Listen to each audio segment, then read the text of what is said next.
Chhindwara Lok Sabha seat, ये वो seat है जो बीजेपी के आंखों की किरकिरी बनी हुई है। 2014 और 2019 के चुनाव में भी इस सीट पर बीजेपी को हार का सामना करना पड़ा था। लिहाजा बीजेपी इस बार हर हाल में इस सीट पर जीत हासिल करना चाहती है। क्या है बीजेपी की रणनीति में, आइए हम आपको बताएं। लेकिन उससे पहले देख लेते हैं पिछले 2 चुनाव के आंकड़े। मध्य प्रदेश में लोकसभा की कुल सीटें हैं 29।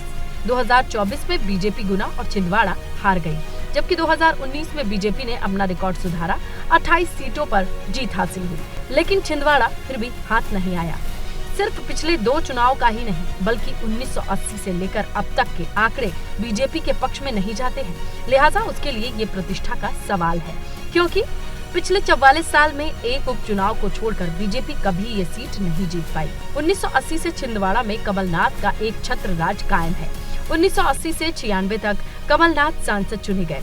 1996 में उनकी पत्नी अलका नाथ सांसद चुनी गयी। 1997 में हुआ उपचुनाव बीजेपी के सुंदरलाल पटवा जीतते हैं।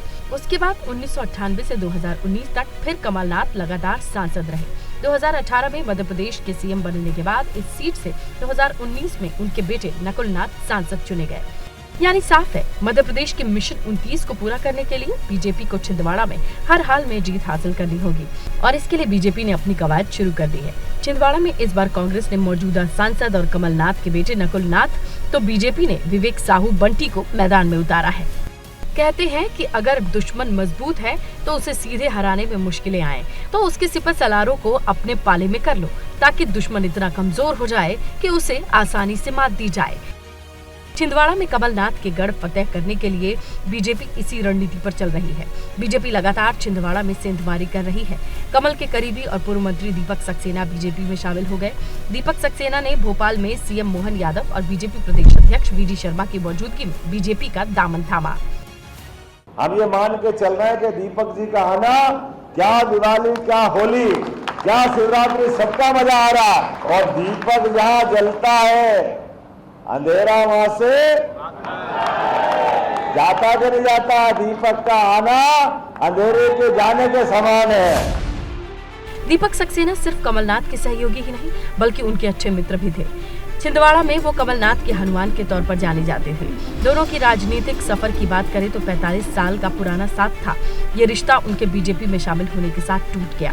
दीपक सक्सेना कह रहे हैं कि वो बीजेपी की नीतियों और पीएम मोदी के काम से, अमित शाह और मोहन यादव के साथ काम और विकास से प्रभावित होकर बीजेपी में शामिल हुए हैं।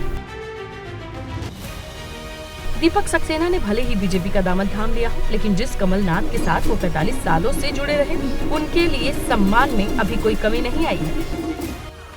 दीपक सक्सेना कांग्रेस के पुराने सिपाही रहे हैं। वो कमलनाथ से भी पहले से राजनीति में हैं।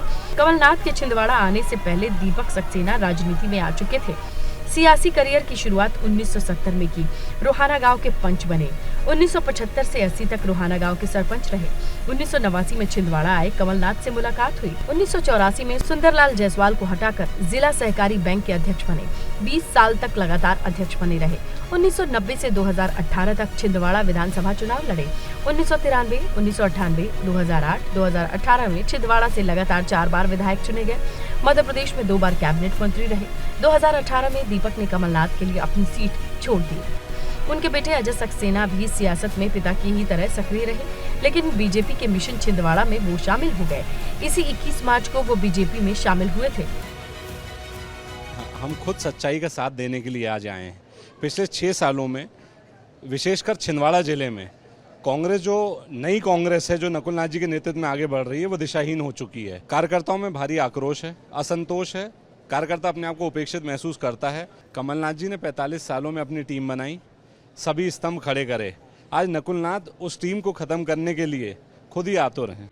छिंदवाड़ा में कांग्रेस में मची भगदड़ से बीजेपी प्रत्याशी में खुशी की लहर है। उन्हें जीत की उम्मीद बढ़ती दिखाई दे रही है।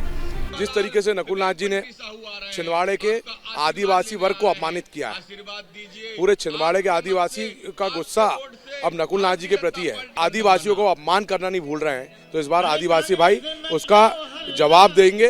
कांग्रेस जो चुनाव लड़ती है धन बल के दम पर, अभी भी वो लोग अपने लोगों के बीच में कहते हैं कि हम 300 करोड़ रुपए का चुनाव लड़ेंगे। जनता ने तय कर ली है कि छिंदवाड़े की माटी के लाल को जितवाना है और इस बार जनता ने तय करी है मोदी जी को जितवाना है। छिंदवाड़ा में कांग्रेस छोड़ने वाले दीपक और अजय सक्सेना ही नहीं है। छिंदवाड़ा के अमरवाड़ा से कांग्रेस विधायक कमलेश शाह, मेयर विक्रम आहाके भी बीजेपी का दामन थाम चुके हैं।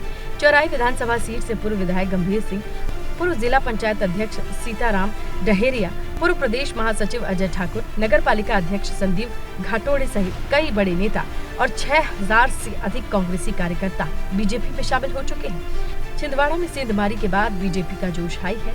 सीएम मोहन यादव आज छिंदवाड़ा में रोड शो प्रचार करेंगे।